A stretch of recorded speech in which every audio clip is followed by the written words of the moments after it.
మరో breaking news చూస్తున్నాం. కోనేటి ఆదిమూలం రాసలీల video సంచలనం రేపాయి. మహిళా పార్టీ నాయకురాలు ఎమ్మెల్యే రాసలీల వీడియోలు బయటపెట్టారు.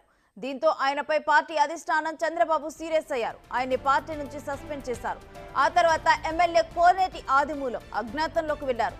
అంతకుముందు తనపై కుట్రతోనే ఇదంతా చేస్తున్నారని చెప్పారు. ఇదే విషయంపై ఆయన అనుచరులు, కుటుంబ సభ్యులు స్పందించారు.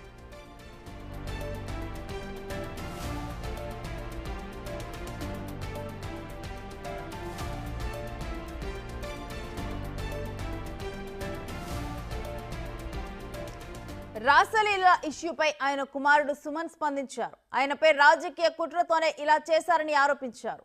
గత ఎన్నికల్లో మాజీ మంత్రి పెద్దిరెడ్డి నుంచి డబ్బులు తీసుకొని తన తండ్రిని ఓడించే కుట్ర చేశారని, అది కుదరక ఇప్పుడు మరో కుట్రకు తెరతీశారన్నారు. అసలు వాస్తవాలు త్వరలోనే బయటకొస్తాయని ఆదిమూలం కుటుంబ సభ్యులు చెబుతున్నారు.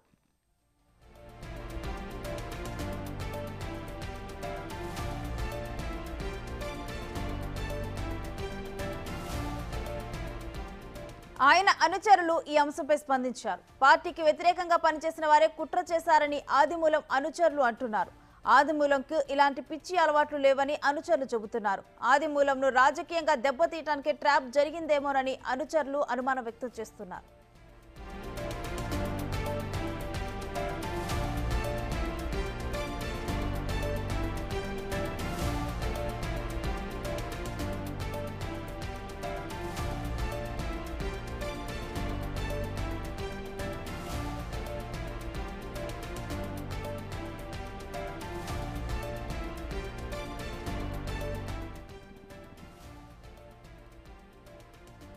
కోనేటి ఆదిమూలం రాసలీల వీడియో సంచలనం రేపాయి. మహిళా పార్టీ నాయకురాలు ఎమ్మెల్యే రాసలీల వీడియోలు బయటపడ్డాయి. దీంతో ఆయనపై పార్టీ అధిష్టానం చంద్రబాబు సీరియస్ అయ్యారు.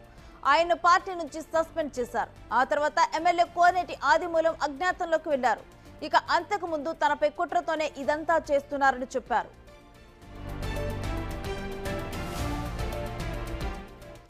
ఇక ఇదే అంశానికి సంబంధించిన డీటెయిల్స్ మా ప్రతినిధి దామోదర్ లైవ్ లో అందిస్తారు. దామోదర్, రేణుశ్రీ సత్యవేడు ఎమ్మెల్యే ఆదిమూలం యొక్క ఏదైతే వీడియోలు బయటకు వచ్చిన తర్వాత ఆయన అజ్ఞాతంలోకి వెళ్ళిపోయారో, అంతకు మునుపు బిగ్ టీవీతో మాట్లాడుతూ తన మీద కుట్ర జరిగిందంటూ కూడా ఆయన మీడియాతో మనకు ప్రత్యేకంగా తెలియజెప్పారు. మొత్తం మీద అయితే ఈ వ్యవహారానికి సంబంధించి టీడీపీ అధిష్టానం సీరియస్గా చర్యలు తీసుకుంది. ముఖ్యంగా ఏదైతే సత్యవేడు ఎమ్మెల్యే ఆదిమూలంపై వచ్చిన వీడియోల ద్వారా ఆ తర్వాత దాన్ని ఆయన పార్టీ నుంచి సస్పెండ్ చేస్తున్నామంటూ రాష్ట్ర పార్టీ అధ్యక్షుడు పల్లా శ్రీనివాసరావు ప్రకటించిన నేపథ్యం, ఆ తర్వాత జరిగిన పరిణామాల్లో అజ్ఞాతంలో ప్రస్తుతం ఆదిమూలం ఉన్నారు అని ఆదిమూలం ఉన్నారు. అయితే అతను మొదట్లో తనకు అనారోగ్యంగా ఉంది, చెన్నై వెళ్తున్నానని చెప్పాడు. ఆ తర్వాత చెన్నైలో అపోలో ఆసుపత్రిలో చికిత్స తీసుకున్న తర్వాత అక్కడి నుంచి ఆయన అజ్ఞాతంలోకి వెళ్ళినట్లు సమాచారం. అయితే కుటుంబ సభ్యులు ఆయన సమాచారం గురించి ఏమాత్రం తెలియజెప్పడం లేదు. ఆయన భార్య యొక్క గోవిందమ్మ యొక్క అనారోగ్యం, ఆమె కూడా లో బీపీతో బాధపడుతుందని నిన్న రాత్రి ఆమెను ఆసుపత్రికి తీసుకువెళ్ళిన పరిస్థితి. మరోవైపు ఏదైతే ఆరోపణలు చేసిన వరలక్ష్మి యాదవ్ చెప్తున్న దాని ప్రకారము తనను అనేక రకాలుగా ఇబ్బంది పెట్టాడు. ఎన్నికల సమయానికి ముందు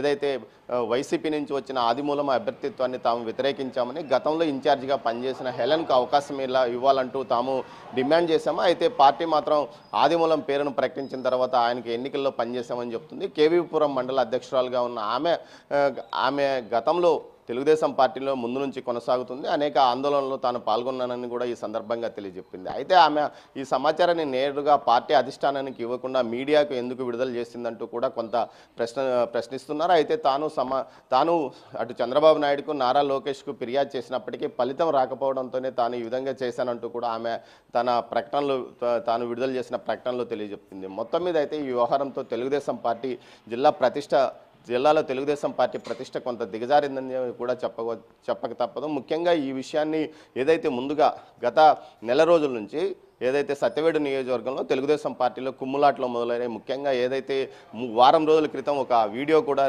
విడుదల చేశాడు బాలరాజు అనే సీనియర్ నాయకుడు.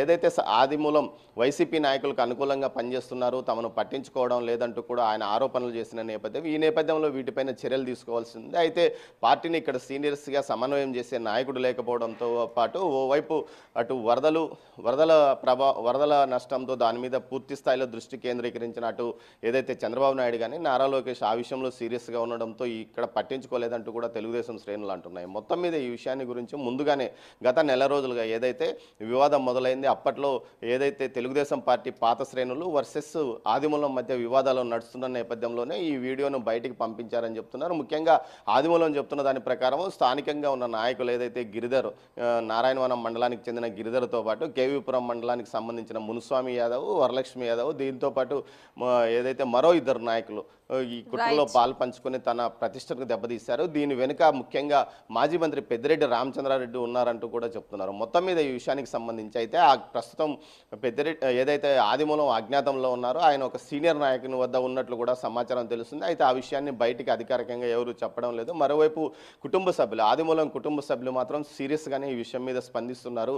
తమ భర్త ఎవరైతే పెద్దిరెడ్డి రామచంద్రారెడ్డిని వ్యతిరేకించి ఎన్నికల్లో గెలిచినందువల్లనే ఆయన మీద కుట్ర చేస్తున్నారు, ఏదైతే ఇవి డైవర్షన్ పాలిటిక్స్లో భాగంగానే ఈ విధంగా చేస్తున్నారంటూ కూడా వారు ఆరోపిస్తున్నారు. Renusri. Right, thanks for the details Damodar.